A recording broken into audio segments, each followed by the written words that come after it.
Untuk menjawab beberapa pertanyaan di video unboxing mengenai iPhone XS X Inter yang saya beli kemarin, sekarang udah sebulanan saya pakai iPhone XS ini, dan kita akan bahas di video ini setelah sebulanan ini apa yang terjadi dengan si iPhone XS ini.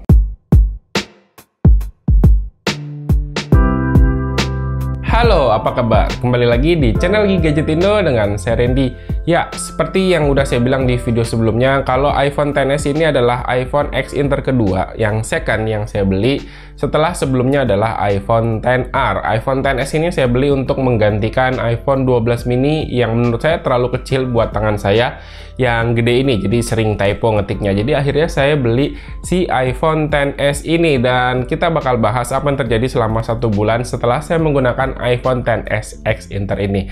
Tapi sebelum lanjut ke videonya, kita iklan dulu. Ya, video ini disponsori oleh toko saya sendiri. Ya, jadi sekarang saya udah punya toko online yang menjual berbagai macam aksesoris gadget, mulai dari casing, tempered glass, dan juga lain-lainnya. Kalian bisa dapetin produk-produk tersebut dengan harga yang affordable. Dan saya menjualnya itu di Tokopedia. Untuk link tokonya, kalian bisa lihat di kolom deskripsi di bawah. Yuk, jangan sampai ketinggalan, langsung saya tunggu belanjanya ya. Yuk, kita lanjut ke videonya aja. Sebulanan yang lalu, saya beli iPhone XS bekas ini di harga 5 jutaan melalui salah satu toko online dengan rating pembeli yang cukup tinggi. Banyak review bagus dari para pembeli untuk iPhone-iPhone yang dijual sama toko ini. Dan akhirnya saya memutuskan untuk membeli iPhone XS 64GB di toko tersebut. Untuk detail link tokonya kalian bisa lihat di kolom deskripsi di bawah. Pada saat HP-nya datang, benar aja sih review-review dari para pembeli itu sesuai dengan kondisi iPhone XS yang saya terima juga. Fisik mulus dengan 1-2 den kecil aja, battery health 100%, True Tools-nya hijau semua, dan semua fungsi itu berjalan dengan normal. Lalu setelah 1 bulan, apakah iPhone XS ini masih bagus seperti di awal beli atau enggak? Yuk kita jawab dalam video ini. iPhone XS ini secara ukuran menurut saya adalah iPhone yang paling pas di genggaman saya. Sebelumnya menggunakan iPhone 12 mini dengan ukuran 5,4 inch, ukurannya itu terlalu kecil. Untuk ngetik-ngetik tuh sering banget typo. Lalu waktu itu saya menggunakan iPhone XR yang punya ukuran 6,1 inch, nggak tahu kenapa itu kerasa terlalu lebar aja, sehingga kurang nyaman untuk digunakan sama satu tangan. Dan iPhone XS series atau iPhone X series ini yang paling nyaman. Ini adalah jawaban yang paling pas dengan ukuran layar 5,8 inch. Untuk penggunaan sehari-hari ini enak banget ya, layarnya pas, dipakein casing tambahan pun nggak kerasa kebesaran ataupun ketebalan. Padahal casing dari Subcase yang saya pakai ini tergolong casing yang tebel loh. Terus untuk kualitas layarnya juga udah nggak perlu diragukan lagi. iPhone XS atau X series itu kan generasi iPhone pertama yang menggunakan layar OLED dengan Super Retina display. Untuk nikmatin konten multimedia sih udah enak banget. Lalu untuk skenario penggunaan saya yang biasanya baterai penuh sekitar jam 7 pagi, lalu dipakai seharian ngantor dengan penggunaan yang intensif di media sosial, chatting, dan juga sesekali nonton YouTube, tanpa main game ya pastinya, daya tahan baterainya tuh gimana? Ini bisa saya bilang aman banget.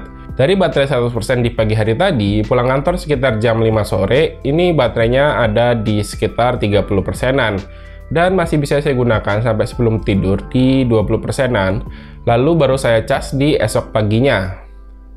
Tapi sebenarnya yang bikin penasaran tuh bukan pada daya tahan baterainya ya, melainkan baterai health-nya itu bagaimana. Pada saat video unboxing dan tahu kalau baterai health di iPhone XS ini 100%, saya tuh langsung bilang kalau baterai health-nya ini udah pasti dimanipulasi. Atau baterainya tuh udah diganti menggunakan baterai yang nggak original. Dari penggunaan saya, baterai health di iPhone XS ini turun 1-2% setiap minggunya. Dan setelah beberapa lama ini stuck atau bertahan di 94%. Jadi asumsi saya baterai health asli dari HP ini tuh memang di 94%. Pertanyaan yang muncul itu sebenarnya kan HP ini tuh kondisinya second dengan usia 2 tahunan. Dengan baterai health 94% tuh masih sangat normal dan wajar-wajar aja kan? Terus kenapa mesti dimanipulasi ya? Pertanyaan berikutnya adalah masalah sinyal. Apakah aman? Yes, overall setelah 1 bulan menggunakan iPhone XS X Inter ini nggak ada kendala sama sekali soal sinyal ya. Jaringan internet aman dan digunakan untuk telepon juga aman-aman aja. Untuk masalah sinyal, waktu 1 bulan sebenarnya belum bisa menjawab rasa penasaran saya, karena banyak yang bilang di kolom komentar, itu IMEI akan keblokir setelah 3 bulan. Well, untuk masalah ini akan saya update lagi nanti di sekitar bulan Agustus 2021. Lanjut ke masalah user experience dari performa iPhone XS untuk digunakan sehari-hari. Untuk keperluan multitasking, ini nggak ada ngalamin kendala sama sekali ya dengan penggunaan iPhone XS ini. Chipset Apple A12 Bionic ini masih sangat bisa diandalkan. Perpindahan antara aplikasi sangat smooth, multitasking lancar, tanpa sering ngalamin reload ulang aplikasi yang udah berjalan. Untuk skenario gaming, di sini saya nggak bisa jawab banyak karena saya nggak nyobain game apapun di iPhone XS ini. Saya sih lebih mending main di HP lain yang layarnya lebih gede aja. Terakhir, untuk performa foto dan videonya tuh gimana? Overall bisa saya bilang kualitas foto dari iPhone XS ini bagus dan bisa bersaing dengan kebanyakan smartphone flagship yang beredar saat ini. Tapi ini kondisinya berlaku untuk penggunaan di kondisi cukup cahaya ya. Di kondisi malam hari beda cerita lagi. Untuk kondisi cahaya yang terang, foto dari iPhone XS ini bagus, terus detailnya tajam banget gitu. Tone warnanya tuh tepat dengan kondisi sebenarnya, serta punya dynamic range yang cukup luas. Kualitas begini bisa diandalkan banget untuk penggunaan sehari-hari. Tapi kalau udah foto di kondisi cahaya yang sedikit redup, hasil fotonya tuh kerasa ini ya emang HP 3 tahun yang lalu. Noise mulai banyak di sana-sini, ketajaman menurun drastis, dan yang paling saya nggak suka adalah dengan kondisi lens flare-nya. Ini cukup mengganggu hasil foto secara keseluruhan. Oke, ini perekaman kamera depan si iPhone XS yang saya beli second X Inter kemarin. Untuk rekaman kameranya sih harusnya stabil ya. Cuman nggak tahu, di sini agak sedikit bergetar. Tapi dari tone warnanya saya suka ya. Seperti biasa, iPhone selalu natural, dan dari pengalaman saya untuk pakai si iPhone XS ini ya, baterainya itu udah turun 5% dari 100% jadi 95% baterai health-nya dalam waktu 2 minggu aja.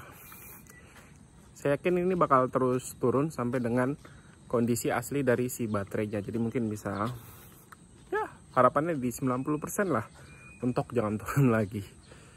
Oke, seperti ini ya untuk perekaman di HD dan 60 fps. Dan ini untuk kamera belakangnya 4K 60 fps.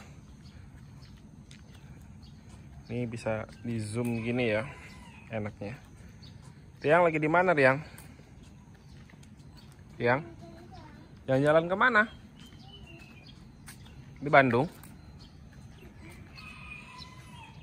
Bisa kita lihat ini untuk stabilisasinya sih di 4K 60 fps juga oke, bagus.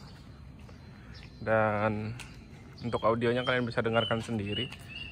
Dari analisa saya sih part-partnya semuanya bisa dibilang ini ori, kecuali di baterainya. Baterai saya nggak tahu nih. Asumsi saya baterai health-nya aslinya ada di bawah 90, di bawah 100%, cuman dimodifikasi sehingga terlihat 100%. Mudah-mudahan baterainya masih original. Saya sih prefer baterai yang masih original, tapi ya mungkin baterai health-nya ada di 90% dibandingkan pakai baterai yang KW ya. Nah, itu dia pengalaman saya bersama iPhone XS X Inter ini selama sebulanan lebih. Dan saya rasa iPhone XS ini masih sangat bagus, terlebih dari WWDC atau WWDC 2021 kemarin. Sepertinya ada kabar gembira di mana iPhone 6s yang udah berusia 6 tahun itu masih mendapatkan update iOS 15. Artinya kalau dihitung-hitung, iPhone XS ini masih aman ya untuk 3 tahun ke depan atau sampai 2024. So, kalau kalian emang berminat untuk membeli iPhone XS tahun ini, bisa banget nih mulai nabung dan membeli si iPhone XS-nya.